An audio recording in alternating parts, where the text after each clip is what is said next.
On June 8, 2014, Las Vegas experienced one of its most devastating attacks on law enforcement when Jerad Miller, 31, and his wife Amanda Miller, 22, executed an ambush that claimed the lives of 2 officers as well as a civilian. The intriguing part of this rampage is that it embodied the deadly culmination of years of radicalization, anti-government indoctrination, and sovereign citizen ideology that manifested into lethal action. Born January 3, 1983 in Kennewick, Washington, Jerad Miller's trajectory toward violence began early in life with a pattern of criminal behavior that escalated alongside his increasingly radical worldview. He attended Kennewick High School for only his freshman year in 1999 and took a summer class that same year but never graduated. According to school records, there are no yearbook pictures or mentions of him, and he may have dropped out shortly after enrolling. He accumulated an extensive criminal history across 2 states spanning more than a decade.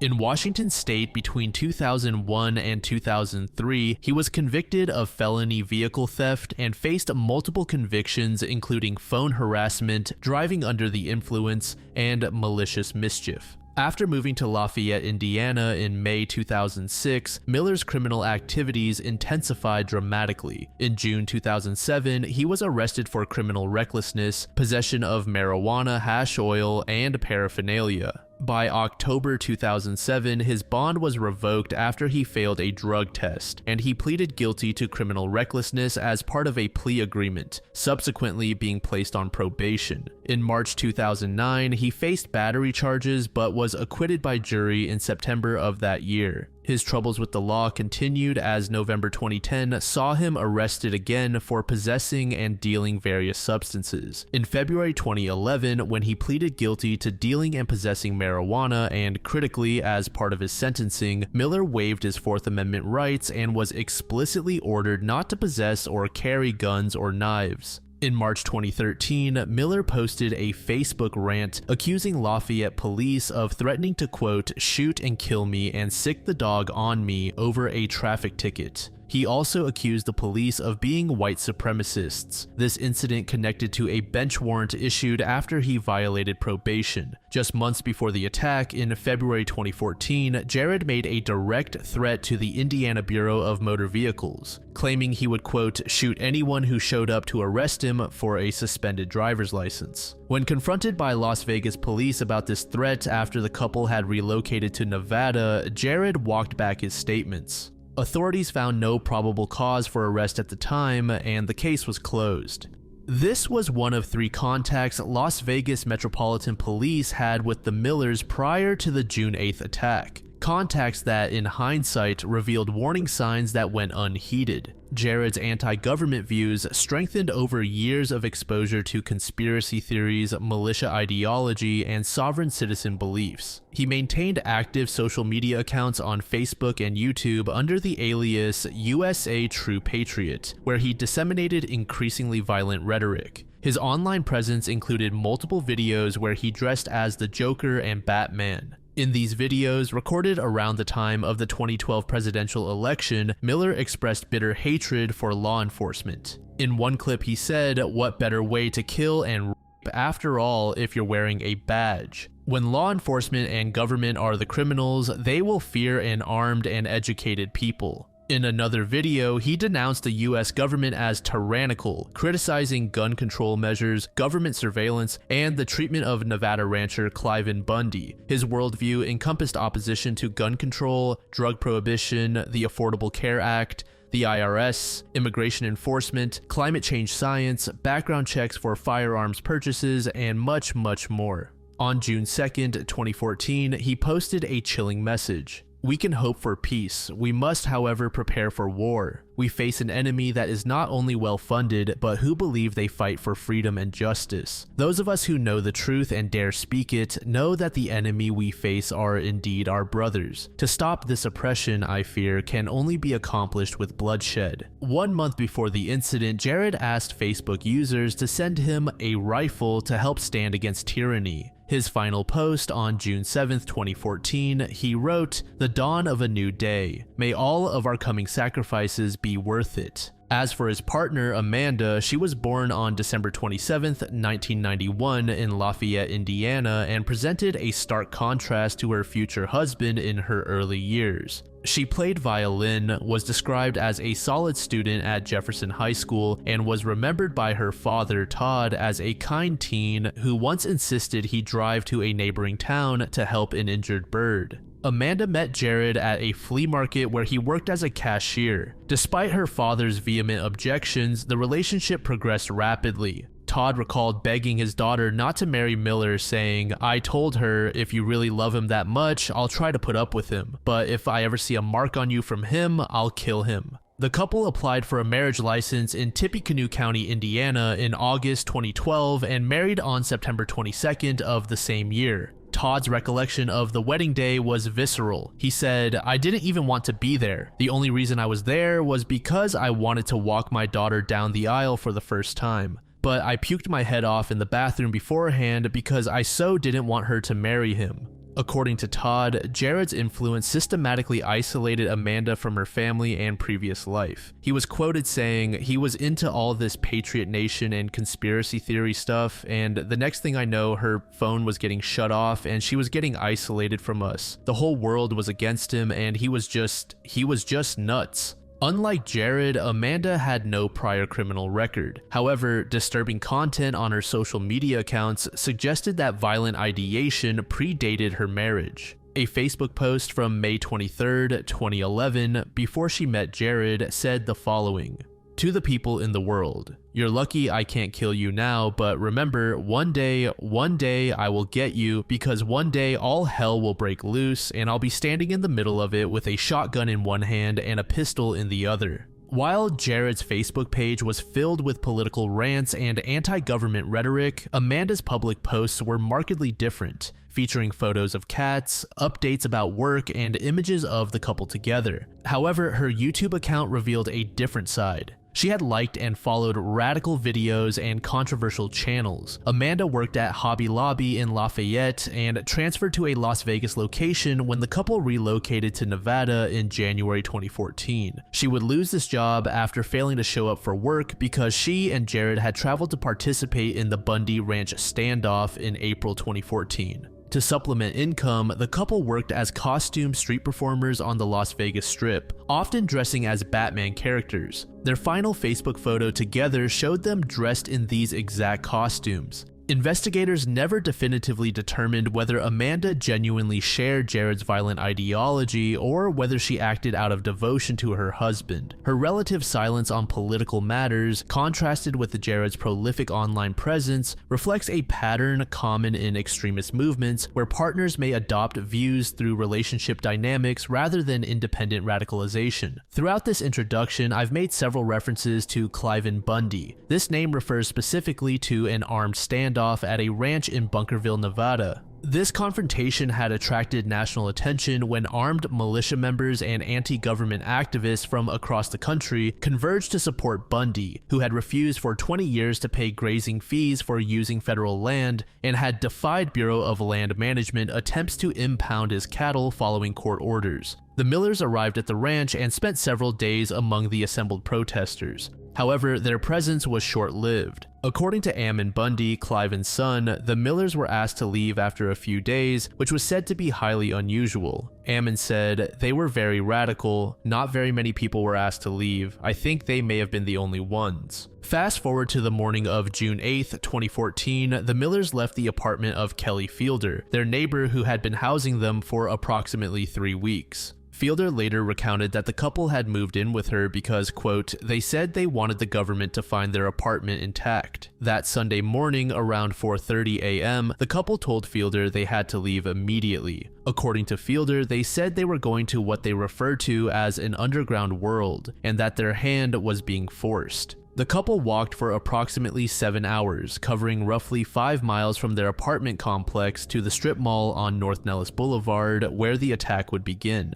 At 11:18 a.m., Jerad entered a CC's Pizza restaurant alone. He walked through the establishment, appeared to survey the interior layout, observed the two police officers eating lunch, and then left without incident. This reconnaissance lasted only moments but allowed him to confirm the officers' position and plan the attack. 4 minutes later, at 11:22, Jerad returned to the restaurant with Amanda. Police officers Alan Beck, 41, and Igor Soldo, 31, were seated in a booth near the soda fountain in full uniform on their lunch break. They were engaged in conversation and eating, entirely unaware of the imminent threat. The Millers entered and walked past the officer's booth. Without warning, Jerad turned, pulled a handgun, and shot Officer Soldo once in the back of the head at point-blank range, killing him instantly. A little girl at the nearby soda machine froze in terror, mere feet from the gunman, before lunging around Amanda, whose weapon was also drawn, and sprinting into her mother's arms. As Officer Beck began to react to the sound of gunfire, Jerad shot him in the throat. The couple then opened fire on Beck, shooting him multiple times throughout his body as he fell.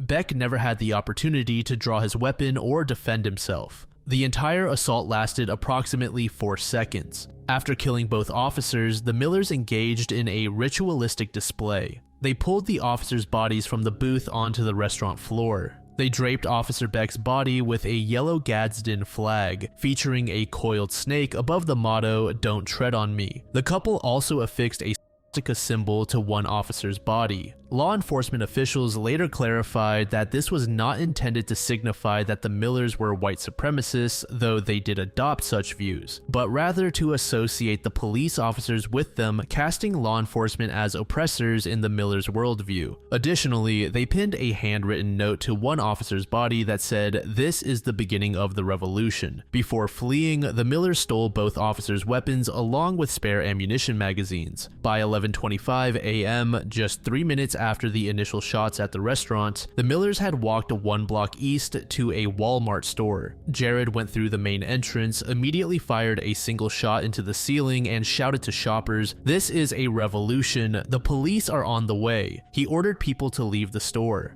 Amanda followed her husband inside, placing their backpacks, loaded with hundreds of rounds of ammunition, food, water, and other supplies, into shopping carts, preparing for an extended siege. During this chaos at the store, a 31-year-old Las Vegas resident named Joseph Wilcox made the split-second decision to intervene. He carried a concealed Glock 19 handgun for which he held a valid permit. Wilcox drew his firearm and moved through the store to confront what he believed to be a lone active shooter. He tracked Jerad's movements, approaching from behind to gain an advantage. However, Wilcox did not realize that Amanda was also armed and was accompanying her husband. As he closed in on Jerad with his weapon drawn, Amanda, who had been pushing a shopping cart and appeared to be another frightened shopper, saw Wilcox approaching her husband from behind. She drew her handgun and fired a single shot that struck Wilcox in the left side, hitting him in the ribs. Wilcox collapsed and died almost instantly. Sheriff Doug Gillespie later called Wilcox a hero, saying, "Joseph died attempting to protect others. His death is completely senseless."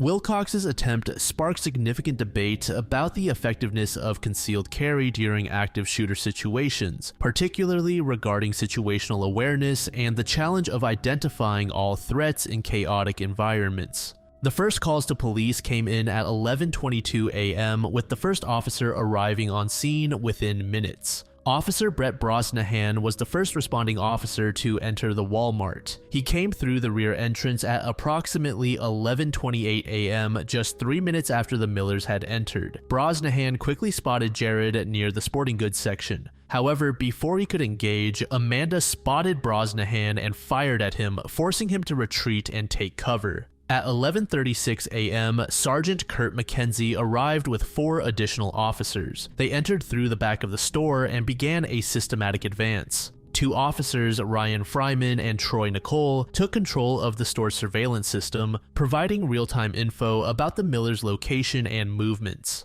The Millers retreated toward the automotive section at the back of the store, building a makeshift barricade using merchandise from the shelves. They used this position to engage in a running gunfight with police. At one point, Jerad used his shotgun to attempt to blow open rear doors to escape, but police had secured the perimeter and prevented any exit. During the standoff, he exhibited erratic behavior, screaming commands at police and declaring that he was in charge and telling officers what to do. Sergeant Mackenzie attempted to negotiate, commanding the Millers to stand down and surrender, but Jerad responded with defiant shouts about revolution and continued firing. Officers John Beathard, David Corbin, Tim Gross, and Zachary Beale all engaged in the firefight. At 11:49 a.m., 27 minutes after the initial ambush at CC's Pizza, Officer Zachary Beale fired his rifle. The shot struck Jerad in the chest. He fell to the floor in a prone position. Amanda, who had been shot in the shoulder earlier in the engagement, lay nearby on her back. Witnesses and surveillance footage captured her final moments as she pointed her handgun at her fallen husband, then placed the weapon to herself and firing. Initial reports circulated widely in early news coverage incorrectly stated that Amanda had shot Jerad multiple times in the chest, killing him before committing suicide. However, the official Clark County District Attorney's report later clarified that Officer Beale's rifle shot killed Jerad, and Amanda's gunshot wound was self-inflicted. Amanda was still breathing when officers secured the scene. She was transported to the University Medical Center of Southern Nevada, where she was pronounced dead. Officials regained control of the Walmart at 11:59 a.m., 38 minutes after the first shots were fired at CC's Pizza. Afterward, police executed a search warrant on the Millers' apartment at 110 South Bruce Street in downtown Las Vegas.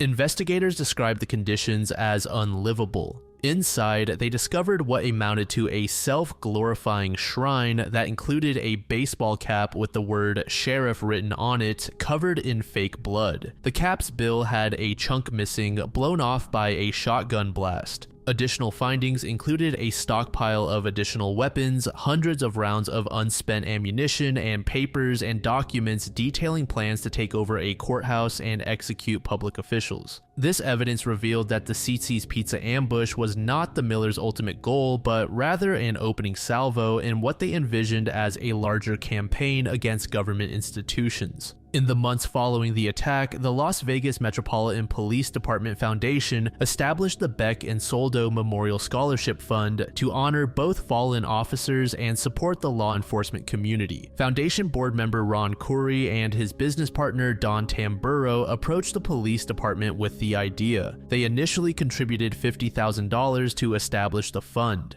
Through subsequent fundraising and donations, the scholarship program has grown substantially. By 2021, the fund had raised more than $300K, and by 2023, nearly $500,000 had been raised. As of 2023, 98 students had received scholarships, with annual awards of $5,000 per student, helping children of Las Vegas police officers and corrections officers pursue college or vocational education.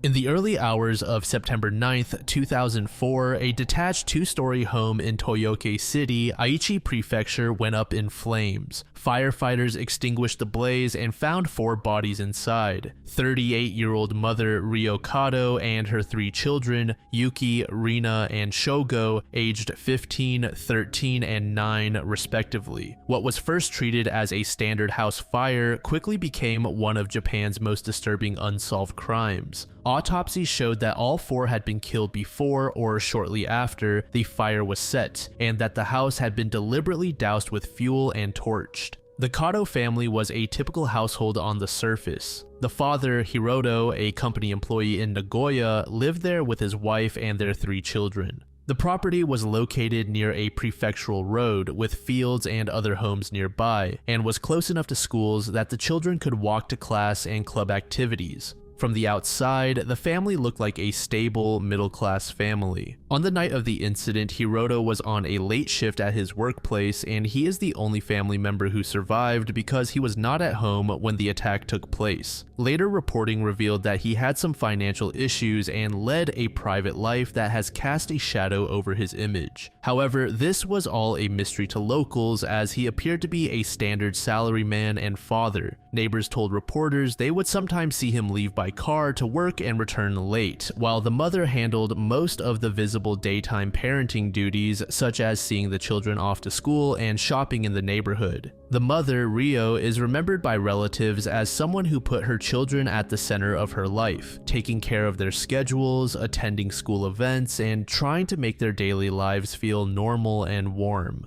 Her older sister, Toshi Amami, later recalled that Rio was the kind of parent who was always focused on the children first, and that nothing about her life suggested she might attract hostility. News coverage repeatedly emphasizes that she was seen as an ordinary, devoted mother. The eldest child, Yuki, was 15 and in his third year at Kutsukaki Junior High School. He served as captain of the track and field club, and his former coach and current principal, Minoru Ogawa, described Yuki as a responsible and dependable boy. He arrived earlier than anyone else for morning practice, prepared equipment, and stayed late to clean up. The middle child, Rina, was a first-year junior high student. Her friends and teachers described her as a cheerful and sociable girl who loved to experiment with outfits with her friends. The youngest child, Shogo, was in the 3rd grade, and to make things all the more tragic, the date of the fire was also the day of his 9th birthday. Family members have said he had talked about wanting to become a police officer someday. On the evening of September 8th, Rio had been thinking about how to celebrate Shogo's 9th birthday. Outside of that, the night was proceeding routinely. Neighbors did not report shouting, fighting, or unusual visitors at the residence. As mentioned, Hiroto was still at work for a later than usual shift that night. Company records and witness statements later confirmed that he remained at his workplace through the night. Some secondary accounts mentioned that he phoned home around 11 p.m. It's unclear what was discussed in the call, but it's typically agreed that the conversation was mundane. What is clear is that by midnight, the family was all alone at home and had fallen asleep. But around 3:30 a.m., an intruder gained entry to the house. This is one of the most puzzling portions of the timeline because there is no direct eyewitness account of the intruder entering or leaving. Later scene processing showed no obvious signs of forced entry on doors or ground floor windows. When investigators examined the remains of the structure, they found that the front and back doors were locked and the ground floor windows were secure. Only one second floor window, believed to be associated with Yuki's room, was found unlocked or open. However, there was no ladder or object left outside that would allow for access to the second level.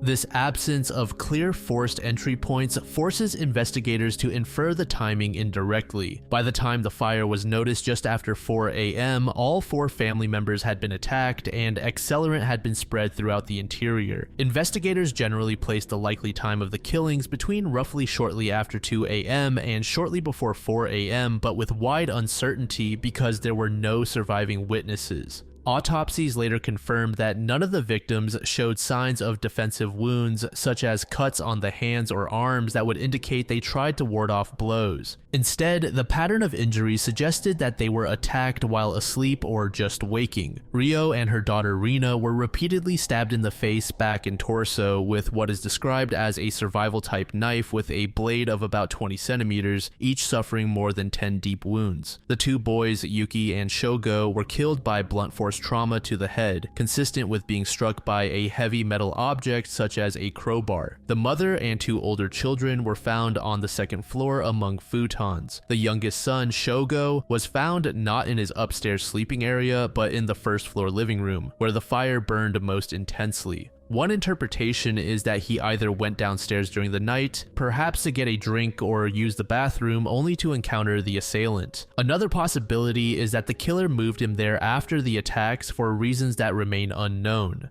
Either way, the fact that he was downstairs when the house was set alight became a significant point in the early morning timeline. The next anchor point is around 3:40 a.m. According to official summaries and later media reports, a light vehicle was seen near the residence. As stated before, neighbors commonly reported not hearing any suspicious sounds prior to seeing the fire. However, there was one neighbor who recalled hearing a sound that could have been a woman's cry. The Aichi Prefectural Police Case Summary states that at 3:40 a.m., a small bluish K car with an Owari Asahi license plate was seen emerging from a side road located about 200 meters from the residence, turning onto the prefectural road that runs nearby. Toyoke is in the Nagoya license plate region, so a vehicle with an Owari Asahi plate was slightly out of place, though hardly definitive proof of criminal involvement. Shortly after this 3:40 marker, the fire itself began. According to one widely cited analysis, the arsonist brought light oil or kerosene into the house, spread it throughout key rooms, and may have used a crude time delay device so that the fire would begin only after the killer had left and established distance. At approximately 4:25 a.m., a nearby resident called emergency services to report that a house in the neighborhood was on fire. Firefighters and police arrived within minutes of the call. When they arrived, the house was already heavily in flames, and responders focused first on containing the fire and preventing spread to neighboring homes. By around dawn, the outer flames were under control. Inside, however, smoldering and residual heat persisted, and it was only after the fire was fully suppressed and the structure cooled enough to allow entry that the true nature of the incident became clear. As firefighters and police officers began to search the interior, they discovered first one body, then another, and quickly realized that the entire core family were inside. From early on, police treated this as a murder and arson. A special investigation headquarters was set up at Aichi Police Station, and a significant amount of resources were utilized in the investigation. By the 20-year point in 2024, police cited a cumulative 55,260 officer deployments on the case. Yet despite this extraordinary effort, no arrests have been made.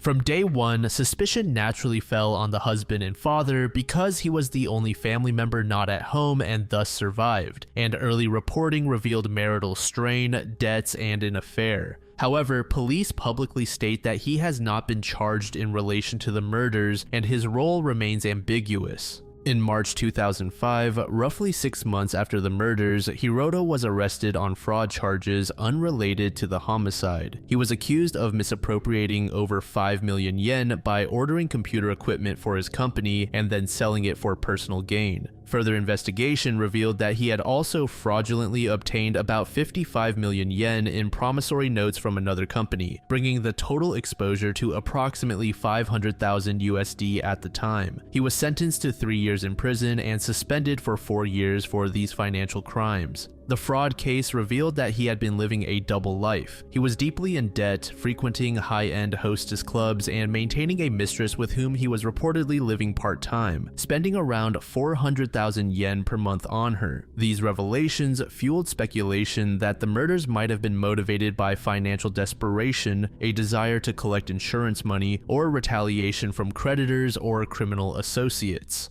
However, no direct evidence was found linking his financial misconduct to the homicides, and investigators could not prove that he had solicited or hired a killer. The fraud case also severely damaged his credibility. After his conviction, Hiroto largely withdrew from public view, refused to participate in memorial events or appeals for information, and has remained silent on the murders ever since. While this silence has fueled suspicion, it has not provided prosecutors with the evidence needed to charge him in connection with the event. One of the most controversial and detailed lines of investigation involved a man referred to in reports only as T. According to a 2024 investigative article, T was an inmate in a penal institution who, in 2006, 2 years after the murders, submitted an information statement to the Special Investigation Headquarters claiming that he knew who had committed the murders. T alleged that 4 to 5 individuals, including gang-affiliated members and foreign nationals, had carried out the killings, and that he himself had been involved in pre-crime reconnaissance, such as testing a duplicate key to the house. T's testimony was striking because it contained specific details that seemed difficult to fabricate. He reportedly identified photographs of Rio and of Hiroto's mistress from a large array of images, despite supposedly never having met them personally. He also sketched the interior layout of the home with a degree of accuracy that surprised investigators. These details initially invigorated the investigation team, suggesting that T might be a genuine informant with inside knowledge of a multi-offender conspiracy involving organized crime. For several months, detectives devoted significant resources to verifying the claims. They cross-checked the statements against known associates of Hiroto, investigated Yakuza groups operating in the region, and attempted to identify the foreign nationals that T named. However, as the investigation progressed, inconsistencies emerged. T's account changed repeatedly under questioning, and some of his claims contradicted established forensic evidence or the timeline of the crime. For example, his description of how the group entered the house did not align with the locked door evidence, and his timeline of events conflicted with the confirmed time of the fire outbreak. Ultimately, the Special Investigation Headquarters rejected T's testimony as unreliable and overly suggestible. Investigators who favored a single perpetrator theory were particularly dismissive, arguing that T was either seeking attention or trying to reduce his own sentence by fabricating a story. The decision to discard the claims was controversial. Some journalists and commentators have questioned whether all of his leads were fully exhausted, noting that his ability to identify the mistress and sketch the house layout remains unexplained. Because there is no identified perpetrator, all motive discussions are theoretical, but they generally cluster around a few central themes. Evidence supporting a personal grudge or targeted motive includes the extreme overkill on the mother and daughter, with multiple deep stab wounds to the face and back. The use of two different killing methods, knife versus blunt weapon, can reflect specific emotional targeting. There were also no signs of robbery, no major valuables were taken, and there is conflicting reporting about a wallet being empty, yet some cash being found unburned in the house. But in any case, there is no clear theft motive. Another interesting detail revolves around a supposed dog that several secondary sources mentioned.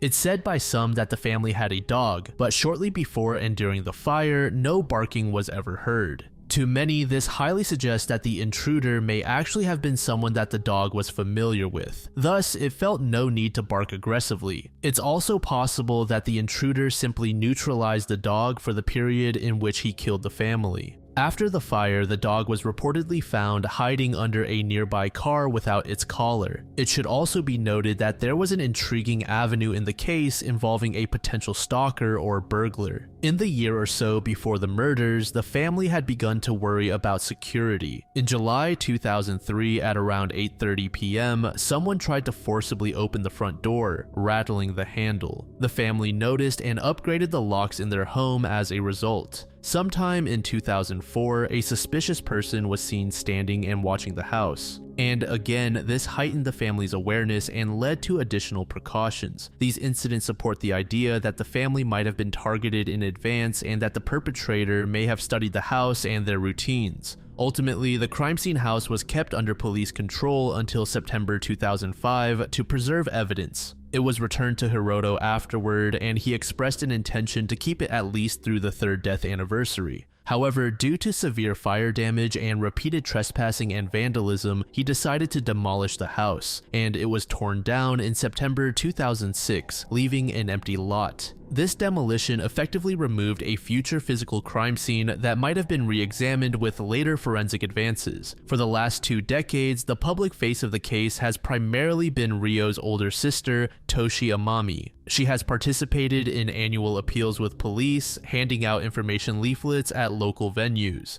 She has given interviews expressing that the pain of losing family never disappears and calling for any small piece of information that might help. At the 20-year mark in 2024, she addressed assembled officers at Aichi Police Station, urging them not to give up or quietly close the case, reminding them that her nephew Shogo died on his 9th birthday and had wanted to become a policeman himself.